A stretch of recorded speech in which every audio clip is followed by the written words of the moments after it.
Jadi Prabowo ada di dalam posisi dia independen, yang lain itu yang dependen pada dia tuh. Kan hanya itu, bagi saya hanya itu. Oke, Pak Jokowi ya terima kasih tidak lagi mengendorse saya, tapi saya tetap ingin tampil sebagai calon presiden, bahkan tanpa dukungan Pak Jokowi saya bisa bekerja sendiri itu. Lebih terima kasih ya. Bisa dianggap Prabowo tidak ada ideologinya karena di tengah tergencet oleh dua kutub besar yang historis gitu. Pengetahuan itu dieksploitir oleh mereka yang menganggap kalau nggak ada NU, Gerindra nggak akan dapat tambahan suara tuh.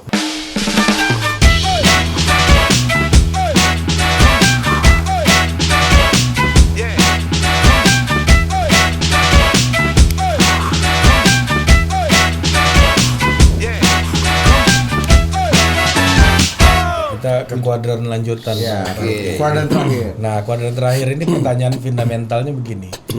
Gerindra itu sudah berkoalisi dengan PKB, udah sepakat bikin KKIR ini untuk mendukung Pak Prabowo jadi capresnya yang diputuskan oleh Gerindra, dan soal cawapres dibicarakan antara KKIR itu Koalisi Kebangkitan Indonesia Raya. Ya. Isinya coba deh biar pemirsa tahu isinya. Isinya PKB dan Gerindra. Ya, PKB dan Gerindra cuma dia berdua tuh. Iya, awalnya. Terus Tapi itu cukup kan? Cukup. Udah deklarasi, terus Pak Prabowo udah dianggap harus bicara dengan Caimin untuk menentukan cawapresnya nanti. Bisa jadi Caimin, bisa jadi yang lain gitu. Nah, namun pertanyaannya adalah sepertinya yang disebut-sebut juga tuh Bu Khofifah yang jadi wakilnya Pak Prabowo, apalagi di sisinya Pak Ganjar itu wakilnya juga dari kalangan Nahdien. Nah, apakah Pak Prabowo yang saat ini belum menentukan wakil ini juga wajib dengan wakil dari Nahdien, dan itu seperti mengganggu Pak Prabowo, dan yang mana itu juga dianggap bisa sebagai amunisi untuk memenangkan pertarungan di Battlefield Jawa Timur. Nah, gimana menurut? ya Prabowo nggak tertawan kan, dia mempermainkan juga soal itu kan, karena dia ya udah aman lah, itu tinggal nambah berapa 3% segala macam kan. Jadi Prabowo bisa silakan deh kalian tuh di ujungnya tuh gue bisa pilih siapa aja kan. Jadi Prabowo ada di dalam posisi dia independen, yang lain itu yang dependen pada dia tuh. Kan hanya itu, bagi saya hanya itu. Kalau diminta untuk lebih jauh mengevaluasi Prabowo, ya Prabowo bilang aja saya sudah siap-siap untuk jadi presiden, maka demi etika politik saya mundur aja dari kabinet kan, karena saya mau konsentrasi kan. Itu naik lagi tuh elektabilitasnya tuh. Cuman ya mungkin ada basa-basi, tapi bagi Prabowo saya kira ya paling bagus dia mundur dari situ supaya kasih tradisi juga. Kan dia mundur nggak ada efeknya pada Gerindra kan. Lain kalau Prabowo ada sprindik misalnya, itu kan nggak ada di dia tuh, aman-aman aja tuh. Jadi itu juga kasih kesan bahwa dia mau otonom sebetulnya, nggak mengganggu kegiatan kabinet selanjutnya, walaupun dia tahu bahwa akan ada sedikit perubahan persepsi pada Pak Jokowi. Tapi secara berdua kan dia udah ngomong sama Jokowi, oke Pak Jokowi ya terima kasih tidak lagi mengendorse saya, tapi saya tetap ingin tampil sebagai calon presiden, bahkan tanpa dukungan Pak Jokowi saya bisa bekerja sendiri itu. Lebih terima kasih ya. Ucapan terima kasih itu sekaligus saya serahkan mandat tuh. Jadi dia konsentrasi itu. Itu menunjukkan Prabowo leader. Kalau itu dia lakukan, itu bikin orang menganggap oke, Prabowo betul-betul paham bahwa dia nggak boleh mengganggu aktivitas Jokowi di akhir masa jabatannya. Karena nanti orang akan tagih terus kan, Pak Jokowi konsisten dong kasih ke Prabowo tuh. Nanti Jokowi bingung lagi tuh, padahal dia udah kasih ke Ganjar kan. Jadi Prabowo membantu Jokowi untuk menjadi legah gitu. Tidak lagi harus terus-menerus mendua tuh, kan pernah jadi endorser Prabowo, itu selesai kan. Dengan mengundurkan diri, jelas bahwa Prabowo berterima kasih udah di-endorse, tapi sekarang dia mau kerja sendiri tuh. Dan dia kerja sendiri itu tanpa bantuan siapapun sebetulnya gampang tuh. Karena dia tidak serapu Anies ketergantungan dia pada partai-partai. Nah, mitos wakil dari Nahdien ini gimana? Ini kayaknya itu juga bukan pikirannya Pak Prabowo. Toh selama ini juga nggak pernah dari NU wakilnya Pak Prabowo. Iya, satu dari Muhammadiyah ya kan? Satu lagi Sandi. Ya, ini menghantui nih karena 2 kali kalah dengan bukan NU. Kayaknya Anda akan menang kalau pakai NU. Gitu. Iya, tapi mitos itu kan ya mungkin bagi Prabowo ya lalu apalah. Tapi di kepala Prabowo kan dia mesti jadi presiden. Kan itu udah final di kepala dia tuh. Ya kalkulasi ini kan kalkulasi sementara tuh. Kalau Prabowo gampang, dia bisa tunda sampai bulan September yang beginian kan. Kan dia nggak akan tumbang lagi, udah stabil di situ. Tapi tuh. kan Apa tetap yang bikin butuh dia tambahan. tumbang? Tetapi kan tetap butuh tambahan partai selain Tetap butuh, Gerindra. tapi di ujungnya dia bisa pilih sendiri. Misalnya P3 nongkrong di situ, PAN nongkrong ke Gerindra, kan Bowo juga tahu. Ya PAN separuhnya ke Anies kok, ngapain nebeng-nebeng ke Gerindra kan? P3 juga separuh ke Anies, ngapain nebeng-nebeng ke Gerindra? Jadi tunggu aja deh. Kan partai-partai kecil ini nebeng ke Gerindra hanya untuk dapat portofolio kabinet kan. Dan mungkin Prabowo menganggap ya portofolio kabinet yang saya perlukan adalah kabinet yang rasional, yang mampu untuk menjalankan aktivitas teknokratis. Kalau dari segi itu Golkar yang paling masuk akal kan. Jadi kalau diucapkan begitu ya udah selesai. Caimin merasa nggak pas lah karena gua nggak PKB bukan partai yang teknokratis, dia partai yang politis itu kan. Itu dasarnya. Tapi kalau soal suara kan di ujung ya Caimin kan gampang, ya nggak usah jadi wakil presiden tapi jadi Menko misalnya udah gampang. Caimin kan mudah untuk disogok dengan cara yang lebih material kan. Dan tetap ada instrumen Jawa Timur di situ kan. Iya, tuh Dan gampang. NU-nya gitu kalau Caimin bergabung meskipun bukan wakil presiden gitu. Iya, kan Caimin juga berpikir kalau nggak dia kasih ke Ganjar misalnya. Ya Prabowo bilang ya kasih aja, nggak ada soal kan.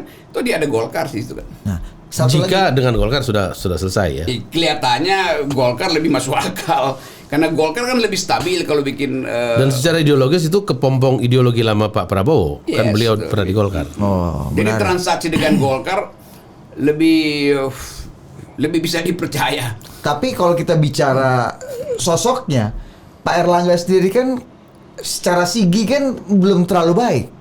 Tidak baik malah secara elektoral. Walaupun memang kontribusi Meskipun Golkarnya secara kontribusi mesin, cawapres kan tidak besar. Exactly. Maksudku Ya, itu gimana dalam- Pak dalam- Rocky? Golkar kan Pilpres. nggak mungkin nunggu Golkar itu naik. Golkar itu tetap udah segitu-gitu aja tuh. Karena tetap Erlangganya kan Golkar sama masih akan aja, Erlangga tuh. atau mungkin Golkar punya sosok lain kayak Ridwan Kamil gitu misalnya. ya, Ya, bisa begini jadi misalnya opsi. tuh. Golkar ada mesin politik yang memang ya udah standarnya udah segitu tuh. Golkar diasuh oleh senior-seniornya. Tapi senior-senior ini juga nggak mungkin pengaruhi junior-junior ini kan. Itu kan etik di dalam Golkar begitu ya. Anda panutan kami tapi jangan drive kami kan. Kayak itu dasarnya tuh. Jadi lebih mudah membaca Golkar stabil untuk transaksi dengan Gerindra daripada PKB. PKB masih bisa diatur-atur karena di dalamnya ya macam-macam faksi yang masih bisa diajukan untuk membatalkan Caimin. Termasuk soal-soal kasus-kasus yang ya masih diingat orang. Iya. Jadi sebetulnya Jadi Golkar lebih aman, lebih Jadi cocok, aman dengan lebih Golkar. pas. Ya buat buat nentuin jumlah mahar pun lebih gampang dengan Golkar tuh, karena ya ada rumusnya lah kalau dengan Golkar. Dan Anda yakin PKB akan ikut gitu dengan Masih ikut lah. deal-deal yang sangat masuk akal. Gini gitu. nih gampangnya. Begitu Gerindra bilang saya hanya mau dengan Golkar, PKB pasti ikut di situ. Nggak mungkin PKB pindah ke Gerindra karena PKB merasa PKB mungkin nggak pindah ke Ganjar. nggak mungkin pindah ke Ganjar karena bagi PKB dia hitung sendiri Gerindra dan Golkar pasti menang, maka menempel aja di situ kan. Lagian dia kalau situ kan bersama Tuh, P3 yang akan bersaing di dalam pileg. Tunggu, ini bagus juga Pak Rocky. Gerindra Golkar pasti menang. Ya dengan Even sendiri. melawan Ganjar. Ya nggak menang lah. Lawan PDI dan ini rumusannya gimana nih Pak Rocky? Ya karena nggak stabil, Ganjar di situ Ganjar yang avatar, itu yang maksud saya tuh. Lain kalau Ganjar itu ada dipegang Jokowi, dia kampanyenya lebih kuat. Kan Ganjar tetap akan diganggu oleh Tapi kan separuh bisa PDIP. didukung PDIP, didukung oleh KIB yang lama tadi. Iya, jadi maksudnya- kalau Ganjar bukan PDIP lebih bisa dipercaya menangnya. tuh Jadi Pak daripada di Jokowi PDIP. nggak akan full speed ke Ganjar maksud Anda? Ya pastilah. Bahkan Puan nggak akan full speed ke Ganjar. Puan nggak akan ada gairah untuk yo Ganjar nih, nggak lah itu karena batin itu nggak bisa berbohong itu. Oke. Nggak sepenuh hati lah. Jadi itu obstacle ya. Kembali ke Saya hanya bisa Prabowo, saya begini tadi. saya hanya bisa membaca lahir, batin sedangkan semua Pak ahli. Rocky bisa membaca nih metafisik nih. Batin kebatinan. Gimana Pak Rocky? Kalau Ganjar yang Jokowi itu lebih stabil itu. Iya. Bisa lebih menang dari Prabowo. Sekarang Ganjar dipindahin ke Bu Mega. Bu Mega, Jokowi separuh hati, yang ada di PDIP juga separuh hati. Oh, itu yang membuat peluang Prabowo dan Golkar jadi lebih kuat. Lebih gitu. kuat. Kan di situ nggak ada separuh hati di situ. Nah, Oh, ini perang total ya ini ya kalau Yes. Gerindra dan Golkar ini berarti. iya. Ini ada yang menarik di WhatsApp grup segala macam beredar analisa. Ujungnya jadi memang sebenarnya ada desain untuk menghadap-hadapkan Ganjar dan Sandi versus Prabowo dan Erlangga yang dianggap satu mewakili generasi pembaru, orang baru, umur baru melawan generasi yang lebih tua. Ada Prabowo dan Erlangga. Mewakili orde yang lebih baru, semangat zaman, dan mewakili perwakilan dari orde baru. Ada Prabowo dan Erlangga di situ. Pak Rocky gimana melihat? Ada Berapa persen orang yang menganggap Ganjar itu disetujui oleh seluruh PDIP? Berapa persen orang yang menganggap Sandi itu adalah Soekarnois? Kalau itu ormas-ormas di PDIP akan berhitung jauh. Itu gampangnya begitu aja. Kalau Puan misalnya jadi wakilnya Ganjar mungkin lebih kuat. Tapi Puan merasa ya kok gue jadi wakil di situ. Mungkin aja pragmatis itu ditempuh. Tapi udah terjadi pembelahan di PDIP. Jadi bagi saya PDIP tidak utuh lagi sepenuh hati dengan gembira mempromosikan Ganjar. Walaupun dipaksa Ibu Mega. Dan itu keuntungan buat Bowo. Keuntungan Prabowo lah. Bowo lagi Prabowo maksudnya. Ya itu. Kan begitu aja dasarnya. Nah, tapi Apakah ini bisa selesai? Bagaimana nyelesain hati yang terbelah? Tapi gini juga Pak Rocky, apakah Pak Prabowo tidak kehilangan kekuatannya dengan resign-nya Sandiaga Uno yang merupakan salah satu tokoh penting juga di Gerindra hari ini gitu? Apa poinnya di situ?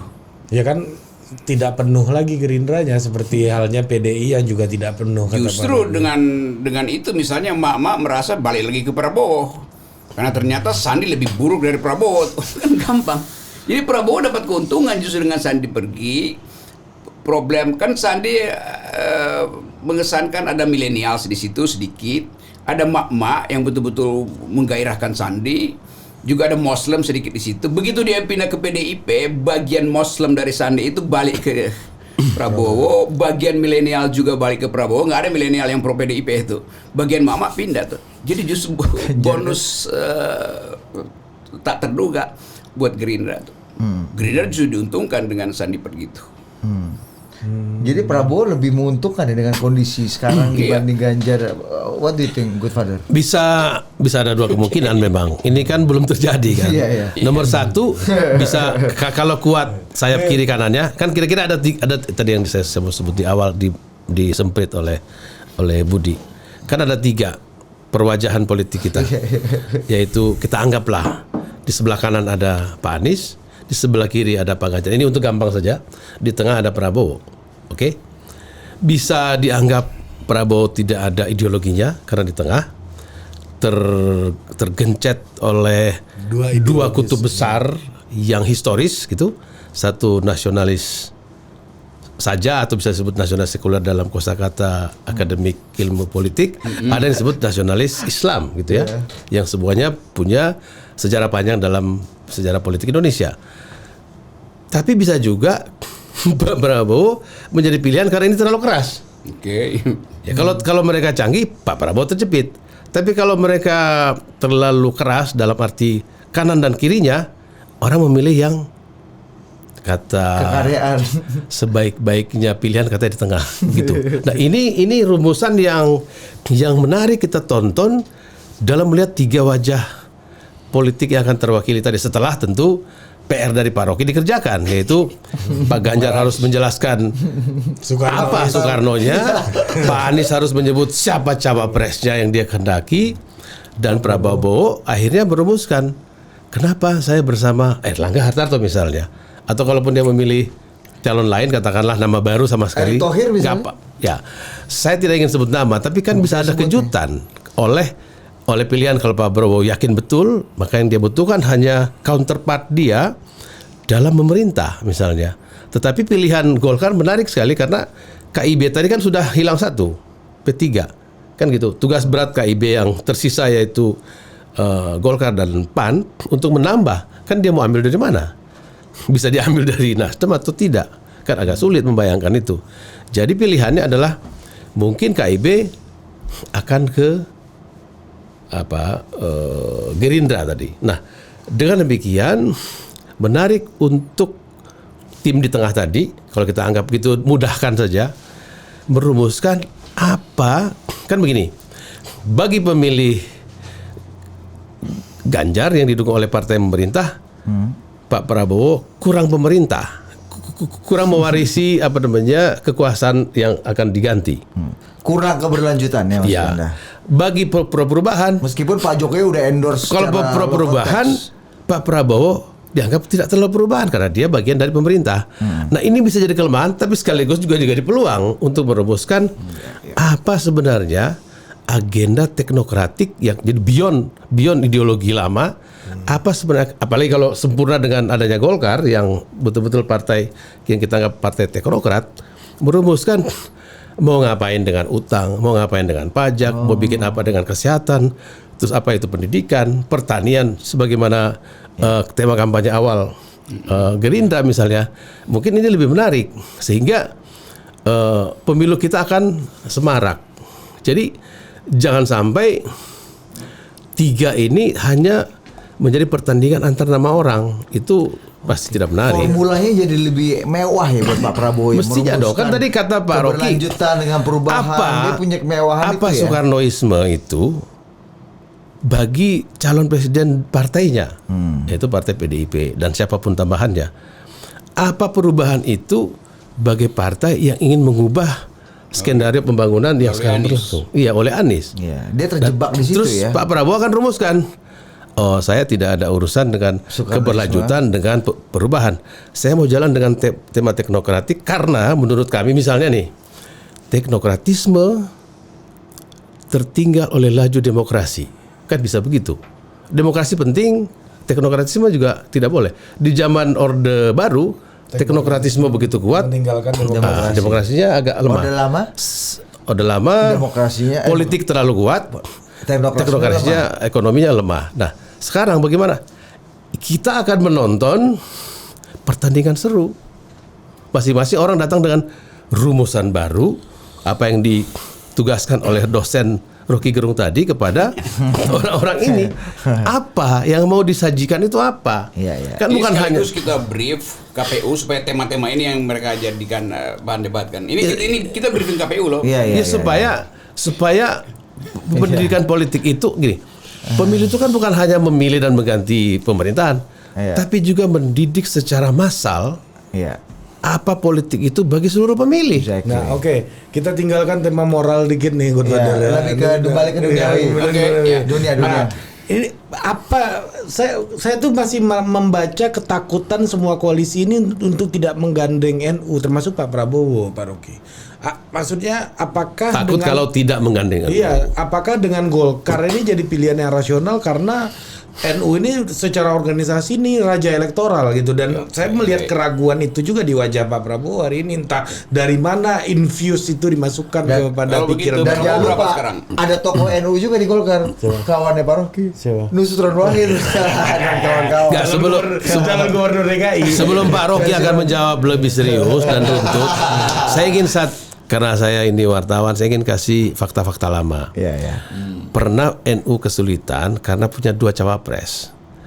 Ibu Mega dengan Hashim Muzadi, Pak Wiranto dengan Salahuddin Wahid. Ya, sehingga yang menang NU juga sebenarnya, Yusuf Kala.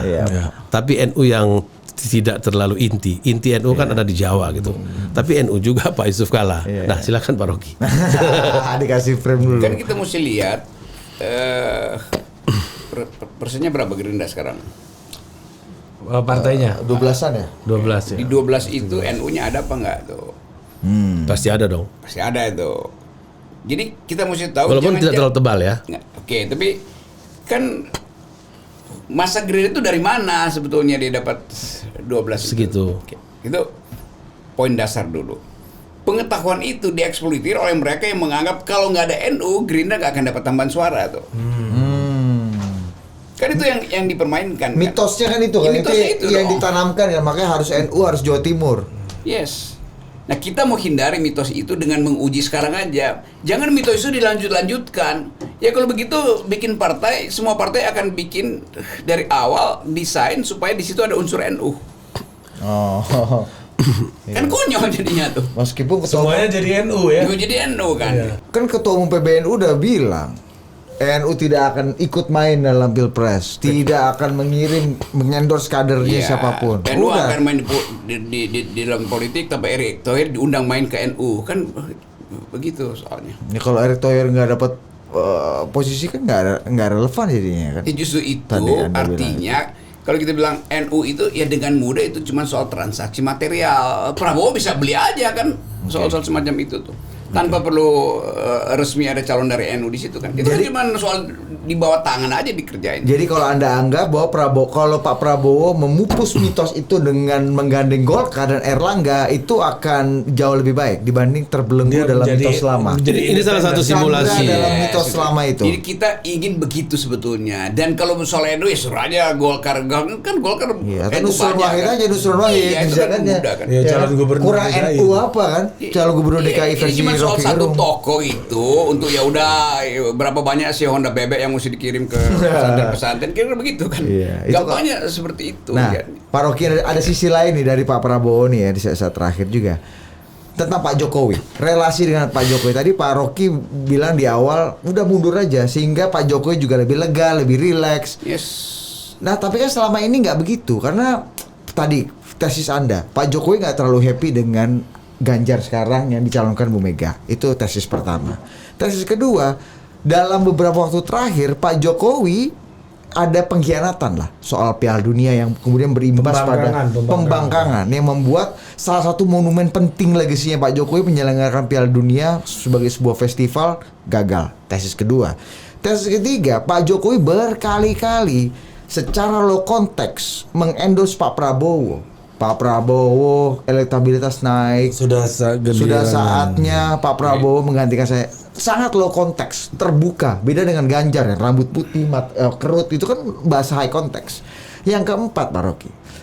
Setelah merespon dari gagalnya Piala Dunia, Pak Jokowi kemudian mengendorse koalisi besar. Dan di koalisi besar itu tokohnya Prabowo. Nah, Ya mestinya Prabowo. gimana relasi Pak Prabowo dengan Pak Jokowi pasca Ganjar sekarang? Dan bagaimana Pak Prabowo apakah tetap akan loyal? Siap presiden? Kan gitu, saya hanya maju kalau presiden mengizinkan. Pak Prabowo kan dengan sangat negarawan salah bicara satu gitu. kadernya Pak Prabowo juga akan menjadi cawapresnya Ganjar nih isunya Bang Sandi. Betul. Gimana Pak?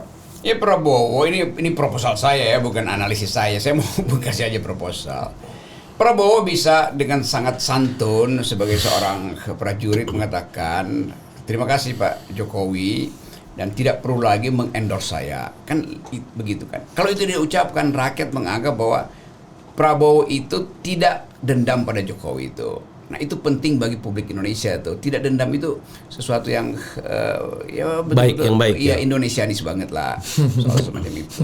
Oleh karena itu saya terima kasih sekaligus begitu dibilang terima kasih pada Pak Jokowi, saya sudah menerangkan pada beliau, saya bersilaturahmi dan beliau bisa terima bahwa saya hanya ingin berpikir tentang masa depan, bukan tentang janji-janji kemarin tuh. Ucapan itu membuat hati mama itu balik ke Prabowo. Ini penting hati mama tuh. Karena mama merasa bahwa oke, ini orangnya hangat itu. Jadi dendam mama pada Prabowo pun hilang. Menanggap nggak? Oke. Jadi dengan cara itu kelembutan mama itu, oh ini anak yang baik, kira-kira begitu kan? Kenapa kita mesti musuhin lagi itu? Ini saya kasih apa namanya kisi-kisi supaya mak bisa balik lagi. Jadi kalau Prabowo mengucapkan itu dia tidak dendam, kendati udah di PHP, mak akan bilang kenapa kita mesti dendam lagi, balik lagi itu pertama. Yang kedua, lebih lanjut dari itu, demi konsentrasi saya untuk jadi presiden maka saya lepaskan jabatan saya sebagai Menhan. Itu tambahan lagi itu, tambahan dari orang yang menganggap bahwa Itu kapan dilakukan? ya mesti cepatnya dong. Kalau dua hal itu dilakukan, saya berhitung elektabilitas Prabowo naik itu. Dia akan dianggap sama seperti Anwar Ibrahim. udah disiksa oleh Mahathir, tapi di ujungnya dia bilang nggak apa-apa tuh, saya terima aja tuh, dan dia menang tuh kan. Jadi cuma soal permainan rasa sebetulnya. Bagian yang esoterik dari politik adalah soal rasa. Dan ini soal komunikasi publik ya. Yes. Dan bagaimana rasa itu dikomunikasikan kan, sehingga kita mendapatkan paparan rasa yang sama. Bagaimana kalau Pak Prabowo tetap pakai format lama? Itu. Tetap hormat kepada Pak Jokowi, menunggu arahan Pak Jokowi, tetap setia pada Pak Jokowi until the end of his time. Ya kalau itu basa-basi di belakang layar aja tuh, ngapain diperlihatkan? Kan selama ini diperlihatkan Ya secara justru terbuka itu, Pak Rocky. begitu dia bilang terima kasih, maka dia nggak mungkin lakukan itu kan? Nggak, apa akibatnya kalau tidak menjalankan rekomendasi Anda tapi tetap dengan pola lama setia pada Pak Jokowi, meskipun Pak Jokowi tadi kata Anda setengah hati untuk mengendorse Pak Prabowo. Misalnya yang dilakukan, dan saya kira dia nggak akan lakukan itu, karena ini kan hitungan udah final tuh. Bagi Prabowo, apalagi yang dia butuh dari Jokowi, kan begitu kan? Kecuali Jokowi bilang Ganjar itu yang saya titipkan pada Megawati, berarti udah selesai dong. Atau dia bilang Ganjar sebetulnya bukan yang saya titipkan, yang saya endorse adalah Anda Prabowo. Lalu orang bilang itu PHP ketiga loh. Mungkin kacau kan? Mungkin nggak kalau Pak Jokowi tadi kata Anda, Pak Jokowi upset dengan deklarasi Ganjar, tidak begitu happy. Tidak begitu happy. Mungkin nggak Pak Jokowi kemudian memberikan full speednya justru malah ke Pak Prabowo, dan endorsementnya mungkin tidak secara verbal lagi, tapi secara struktural kekuatan politiknya Pak Jokowi diserahkan Pak. Ya itu masalahnya, dia Mungkin nggak punya nggak? kekuatan politik lagi kan. Endorsement power kan dekat sendiri udah hilang tuh. Dan itu Prabowo ngerti bahwa endorsement power Jokowi itu udah lenyap, tinggal basa-basi kesopan santunan aja. Terima kasih Pak Prabowo. Jadi kira-kira Itu langkah yang kelihatan heroik tapi nyaris sulit dilakukan tuh. Nah, Iya dong, karena kalau itu dilakukan seperti tadi, PHP ketiga. lah kan nanti masih ada sekian bulan, kan parlemen belum bubar. Parlemen kan nanti diganti oleh parlemen baru, ya kan? Selama ini parlemen masih ada. Parlemen itu kan masih berurusan dengan mau bikin APBN, mau berunding apa segala macam, undang-undang, pengawasan. Ini tidak mungkin dianggap sepele. Saya kira final Prabowo mengatakan partai saya cukup besar loh. Itu kisi-kisi itu udah selesai itu. Jadi dia anggap ya udahlah, mau di endorse gak endorse nggak apa-apa. Di endorse juga iya, oke, basa-basi harus silahkan itu. tapi dia tidak akan bertentangan diametral dengan Pak Jokowi Nggak seperti mungkin, kalau itu koalisi nggak perubahan mungkin, nggak. bertentangan dengan Pak Jokowi. Dia merasa dia jalan ketiga yang udah pasti nyampe tuh. Kira-kira mentalnya begitu sekarang tuh. Anthony Giddens. Gitu. Tapi mungkin nggak Pak Jokowi support Pak Prabowo lebih dari Diam-diam. Pak Ganjar? Kalau menurut saya pertandingan nanti adalah pertandingan antara kecakapan berkampanye, selain tadi ideologi-ideologi perubahan, mau Marhainisme atau Soekarnoisme, terus teknokrasi, dari 3 aktor politik penting yang mungkin bernama Anies Baswedan, Ganjar Pranowo, Prabowo Subianto. Kan mereka harus menampilkan kecakapan dia dalam mengirimkan pesan, sehingga publik tidak hanya melihat gerak-gerik, tetapi membaca apa ide penting agar negara keempat terbesar di dunia ini bisa melewati fase penting, yaitu memilih orang dengan keputusan yang pro akal sehat. Kalau lihat taktik politik, kira-kira Prabowo mau bilang begini, udahlah Pak Jokowi tenang aja, saya jamin di ujung. Saya kira Jokowi kirim pesan itu, ya begini nih. Kan dari awal Jokowi ingin dapat kepastian buat dia dijamin aman setelah lengser itu. Dapat dari siapa? Bukan dari Anies. Sekarang dari Ganjar, dia ragu. Karena Ya dia diambil alih dari situ kalau Kan soal diskusi di awal promotor tadi. Ini bukan Ganjarnya Jokowi bukan lagi. Ganjar Jokowi itu. Ini Maka kalau yang paling masuk akal dalam stand up adalah comedy Prabowo. namanya Kan recalling. gampang. Jadi implisit sebetulnya bahwa tahu ya Pak Jokowi pasti pro saya karena saya akan jamin secara etis yang udah dijanjikan Prabowo bahwa dia akan melanjutkan walaupun nanti akan direvisi kan. Sebagai seorang taktikus tentu Prabowo tahu dia mesti ucapkan itu tuh bahwa di belakang hari berubah ya nggak ada soal. Tapi bagi Jokowi rasa aman itu nggak mungkin dia titipkan pada Anies atau pada Ganjar. bahkan Ganjar ya. Bahkan Ganjar. Yang jadi avatar. Kan itu. Jadi tetap Prabowo diam-diam Menarik.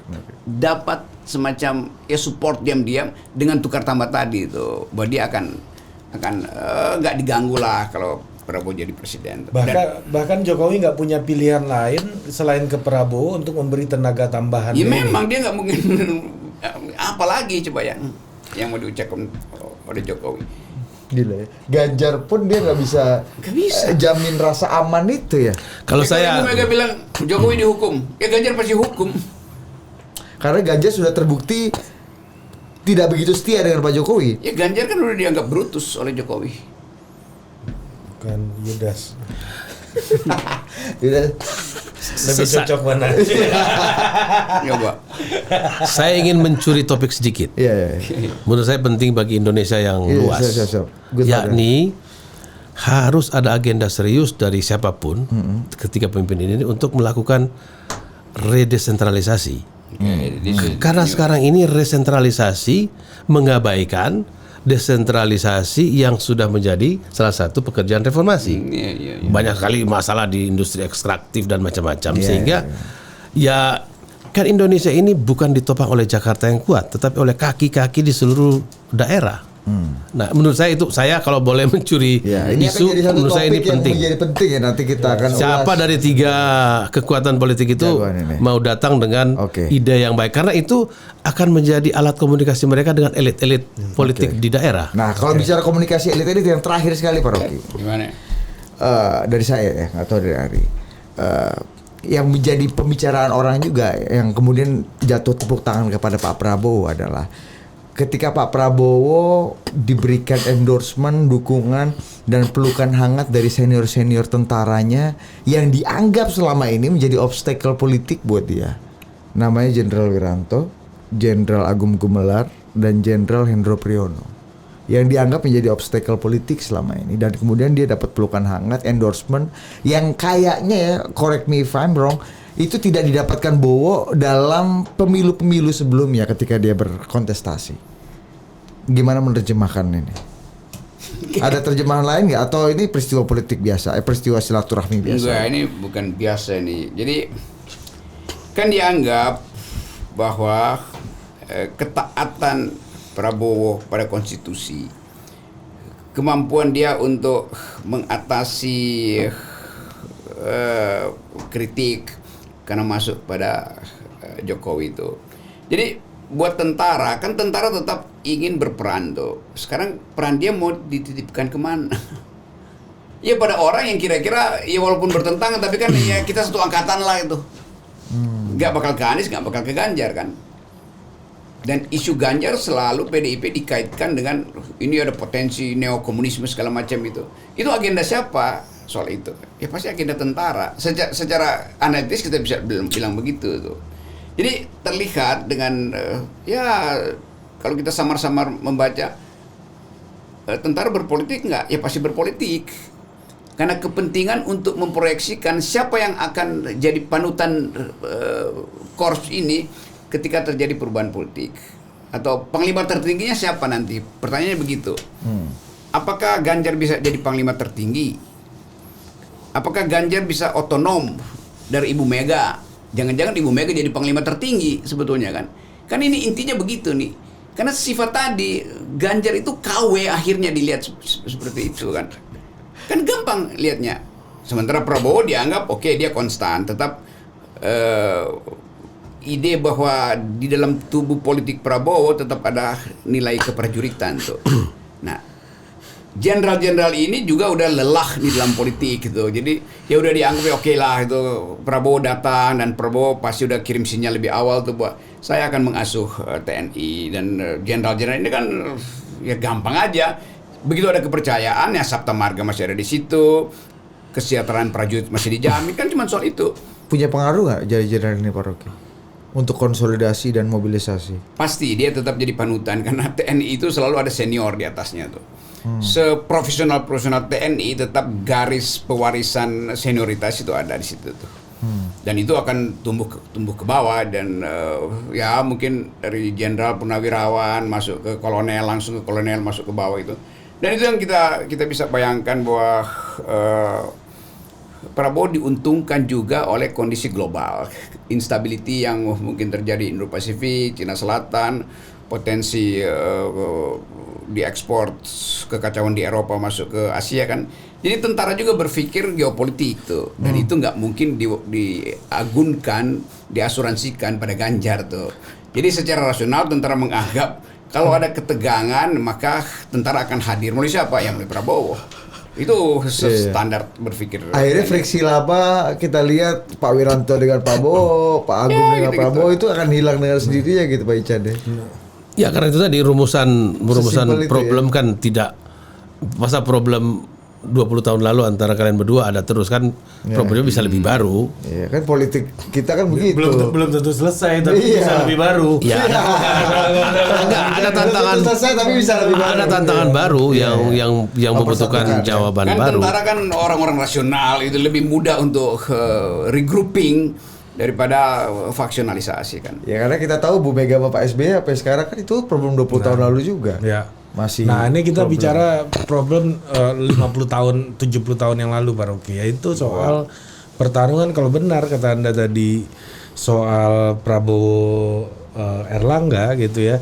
Ini akan menjadi representasi dari ABG nih, ABRI, Birokrasi dan Golkar gitu, yang merupakan backbone dari Orba. Nah, dan di Ganjar Sandi ini akan jadi representasi dari Nasakom, yang komnya nggak ada gitu, nasionalis Islam gitu. Jadi ngelihat orde lama nih gitu.